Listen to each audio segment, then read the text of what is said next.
श्री गणेश पुराण भाग 2 क्रीडाखंड अध्याय 73 ते 75।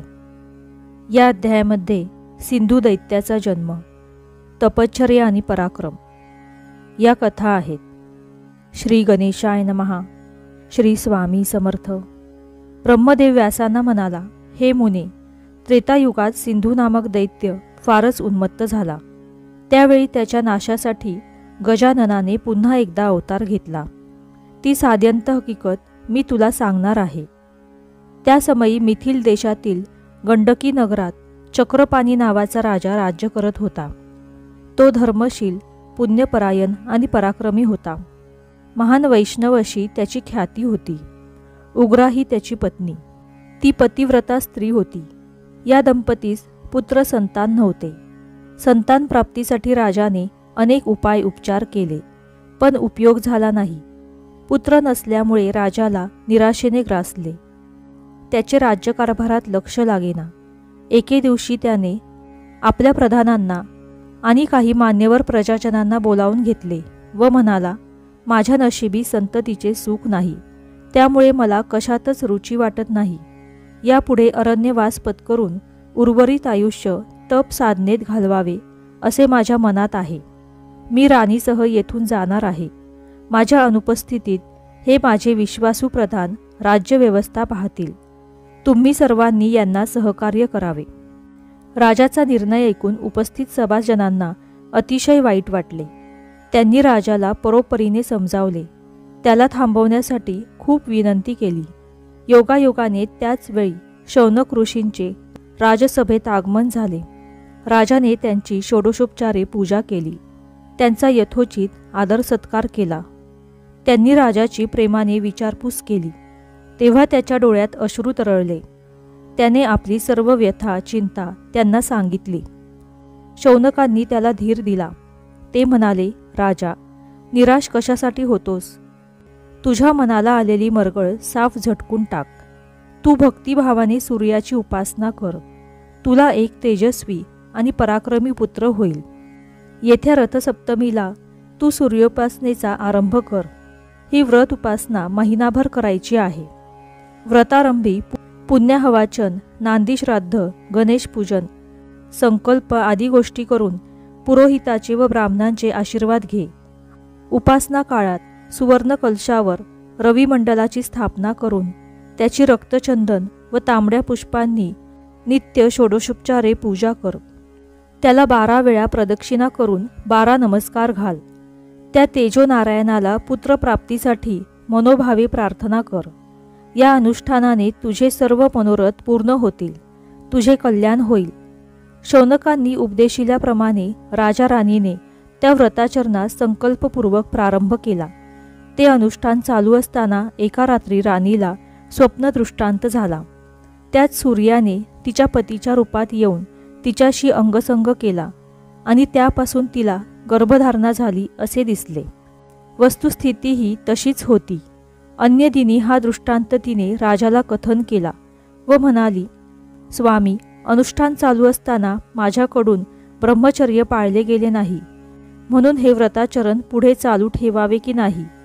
हे तिचे बोलणे ऐकून राजाला नवल वाटले। आता आपल्याला पुत्रच होणार अशी त्याला खात्री वाटू लागली। मग ते व्रत तसेच राहून गेले आणि पुढील अनर्थ घडला। स्वप्नदृष्टांतानंतर उग्रा राणी गर्भवती राहिली। तो गर्भ दिसामासाने वाढू लागला। त्याबरोबर त्याचे तेजही वाढू लागले। पुढे पुढे ते तेज राणीला अगदीच असह्य झाले। शेवटी नाईलाजाने तिने तो गर्भ समुद्रात टाकला। तेथे त्या गर्भाची झपाट्याने वाढ झाली। यथावकाश त्या गर्भापासून अत्यंत तेजस्वी बालक उत्पन्न झाले। त्याची अंगकांती रक्तवर्ण होती।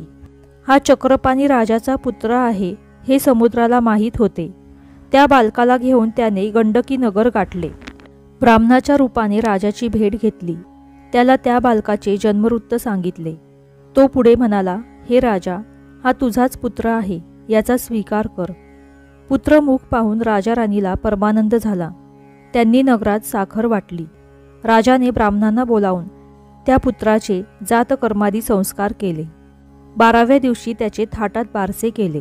समुद्रात जन्म झाला म्हणून त्याचे सिंधू असे नामकरण करण्यात आले. रक्तवर्ण अंगकांतीमुळे राजा राणी त्याला रक्तांग अशी हाक मारत असत. उग्रेचा पुत्र म्हणून उग्रेक्षण आणि समुद्राने ब्राह्मण रूपाने त्याला आणून दिले म्हणून विप्रप्रसादन अशी त्याची अन्य नावे होती. मोठा झाल्यावर याच सिंधूने दैत्यगुरु शुक्राचार्यांकडून सूर्यमंत्राचा उपदेश घेतला. मग माता पित्यांची आज्ञा घेऊन तो तपश्चर्येस निघाला. निर्जन अरण्यातील एकांतात पादांगुष्ठावर उभे राहून त्याने सूर्याची आराधना आरंभली. गुरुपदिष्ट सूर्यमंत्राचा जप करत त्याने 2000 वर्षे उग्र तपसाधना केली. त्यामुळे प्रसन्न झालेल्या सूर्यनारायणाने त्यास प्रत्यक्ष दर्शन दिले व म्हणाला, वत्सा, तुझी आराधना पाहून मी संतुष्ट झालो आहे. तू माझ्याकडून इष्टवरदान मागून घे. सिंधू म्हणाला, हे प्रभो, तू मला अमर कर. सूर्य म्हणाला, वत्सा, जे जे काही आकारास आलेले आहे ते सर्व दृश्य जगत आज ना उद्या अनंतात विलीन होणार आहे. जेथे जन्म तेथे मृत्यू निश्चित आहे. हा सृष्टीचा अटळ नियम आहे. तूही त्याला अपवाद होऊ शकत नाहीस. अर्थात मी तुला अमरत्व देऊ शकत नाही. त्याऐवजी मी तुला अमृतपान करवतो. जोपर्यंत हे अमृत तू स्वतःच्या उदरात धारण करशील तोपर्यंत तुला देव, त्यांचे गण, गंधर्व, यक्ष, किन्नर, मनुष्य, पशु, पक्षी अथवा नाग या कोणांपासूनही दिवसा वा रात्री, उषक्काली वा सायंकाळी मृत्यू संभवणार नाही. त्या वरदानाने सिंधू समाधान पावला.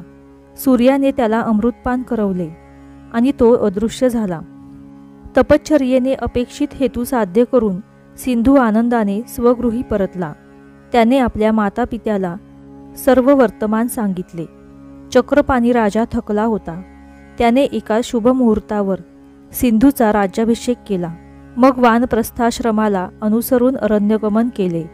सूर्याच्या वरप्रसादाने सिंधूच्या मनात त्रिखंडावर अधिसत्ता प्रस्थापित करण्याची ईर्ष्या निर्माण झाली. आपले संपूर्ण सैन्यबल एकवटून तो दिग्विजयास निघाला. बघता बघता त्याने अनेक देश पादाक्रांत केले. तो महापराक्रमी होता. त्याने अनेक बलाढ्य वीरांना पराभवाची धूळ चारून त्यांना आपल्या अंकित केले. तो दैत्यांनाही जुमानत नव्हता. त्याने सर्व पृथ्वीवर आपली सत्ता प्रस्थापित केली. मग त्याने पाताळलोक जिंकला. तेथील दैत्यांना आपले आश्रित करून तो आणखी बलाढ्य झाला. लोक त्याला सिंधू दैत्य म्हणूनच ओळखू लागले. कालांतराने सिंधूने देवांची राजधानी असलेल्या अमरावतीवर स्वारी केली. तेथील रक्षक देवगणांना पराभूत करून त्याने ते नगर लुटून उद्ध्वस्त केले. या वृत्ताने चवतालेला इंद्र ऐरावतावर आरूढ होऊन त्याच्यावर धावला. त्यावेळी झालेल्या तुंबळ युद्धात सिंधूने देवसेनेची अपार हानी केली. देव प्राणरक्षणार्थ पळून गेले. सिंधूने ऐरावताचे 4ही दात उपटून त्याच खाली पाडले. मग इंद्राचे पाय आवळून तो त्याला गरागरा फिरवू लागला. तेव्हा हा दैत्य आपल्याला आपटून ठार मारणार हे लक्षात येताच इंद्र सूक्ष्मरूप घेऊन त्याच्या हातून निसटला. तो विष्णूला शरण आला. त्याला अमरावतीचे सर्व वर्तमान सांगितले. अशा रीतीने गणेश पुराण भाग 2 अध्याय 73 ते 75 समाप्त. श्री गणेशाय नमः. श्री स्वामी समर्थ.